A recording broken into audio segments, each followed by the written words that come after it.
उनके अधीन मामले सभा पटल पर रखने की इजाजत दी जाती है। माननीय गृह मंत्री जी। माननीय अध्यक्ष जी, भारतीय सेना को नागालैंड के मौन जिले के तिजित क्षेत्र में तिरू गांव के पास उग्रवादियों की आवाजाही की सूचना मिली थी। इसके आधार पर सेना के 21 पैरा कमांडो के एक दस्ते ने दिनांक 4/12/2021 की शाम को संदिग्ध क्षेत्र में एम्बुश लगाया था।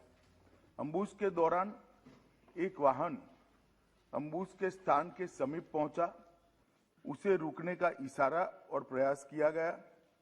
रुकने की बजाय वाहन द्वारा उस जगह से तेजी से निकलने का प्रयास किया गया, जिसके उपरांत इस आशंका पर कि वाहन में संदिग्ध विद्रोही जा रहे थे, वाहन पर गोली चलाई गई, जिससे वाहन में सवार 8 व्यक्तियों में से 6 व्यक्तियों की मृत्यु हुई। बाद में ये गलत पहचान का मामला पाया गया। जो 2 लोग घायल हुए थे, उन्हें सेना द्वारा ही इलाज हेतु नजदीकी स्वास्थ्य केंद्र में ले जाया गया। यह समाचार प्राप्त होने के बाद स्थानिक ग्रामीणों ने सेना की टुकड़ी को घेर लिया, 2 वाहनों को जला दिया और उन पर हमला किया। इसके परिणाम स्वरूप सुरक्षा बल के एक जवान की मृत्यु हो गई तथा कई अन्य जवान घायल हो गए। अपनी सुरक्षा में तथा भीड़ को तितर-बितर करने के लिए सुरक्षा बलों को गोली चलानी पड़ी, जिससे 7 और नागरिकों की मृत्यु हो गई तथा कुछ अन्य घायल हो गए। स्थानीय प्रशासन और पुलिस ने स्थिति को सामान्य करने के प्रयास किए हैं। अभी स्थिति तनावपूर्ण लेकिन नियंत्रण में बनी हुई है। पुलिस महानिदेशक नागालैंड और आयुक्त नागालैंड ने दिनांक 5/12/21 को घटनास्थल का दौरा किया। ताजित पुलिस थाने में घटना के बारे में प्राथमिकी दर्ज की गई है और मामले की गंभीरता को ध्यान में रखते हुए इस मामले को राज्य अपराध पुलिस स्टेशन को जांच के लिए सौंप दिया गया है। इस संदर्भ में एक विशेष जांच टीम एसआईटी का गठन किया गया है, जिसे 1 माह के अंदर जांच पूरी करने के निर्देश दिए गए हैं।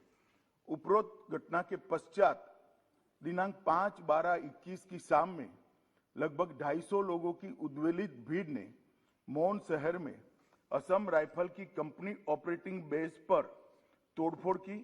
भीड़ ने सीओबी के मकान में आग लगाई, जिसके उपरांत असम राइफल की टुकड़ी को भीड़ को तितर-बितर करने के लिए गोली चलानी पड़ी। इसके कारण एक और नागरिक की मृत्यु हो गई और एक अन्य घायल हो गया। प्रभावित क्षेत्र में किसी और अप्रिय घटना को रोकने के लिए अतिरिक्त बलों की तैनाती कर दी गई है।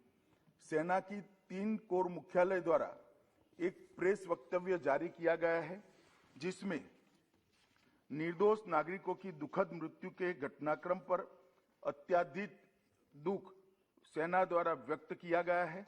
सेना द्वारा इन दुर्भाग्यपूर्ण मृत्यु के कारणों की जांच उच्चतम स्तर पर की जा रही है और कानून के अनुसार समुचित कार्यवाही की जाएगी। घटना की सूचना मिलने पर मैंने तत्काल नागालैंड के गवर्नर और मुख्यमंत्री जी से संपर्क किया। गृह मंत्रालय द्वारा भी नागालैंड के मुख्य सचिव और पुलिस महानिदेशक से संपर्क किया गया। कल पूरे दिन स्थिति को मॉनिटर किया गया। गृह मंत्रालय द्वारा तुरंत पूर्वोत्तर के प्रभारी अपर सचिव को कोहिमा भेजा गया, जहां उन्होंने आज सुबह नागालैंड राज्य सरकार के मुख्य सचिव एवं अन्य वरिष्ठ अधिकारियों और अर्धसैनिक बलों के वरिष्ठ अधिकारियों के साथ बैठक की, स्थिति का विस्तारपूर्ण समीक्षा की है, ताकि यह सुनिश्चित किया जा सके कि शीघ्र सामान्य स्थिति बहाल हो। यह निर्णय लिया गया है कि सभी एजेंसियों को यह सुनिश्चित करना चाहिए कि विद्रोहियों के खिलाफ अभियान चलाते समय भविष्य में ऐसी कोई दुर्भाग्यपूर्ण घटना की पुनरावृत्ति न हो।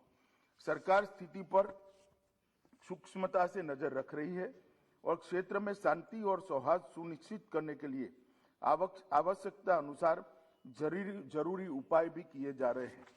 राज्य प्राधिकारियों ने एहतियात के तौर पर प्रभावित इलाकों में निषेधाज्ञा लागू की है।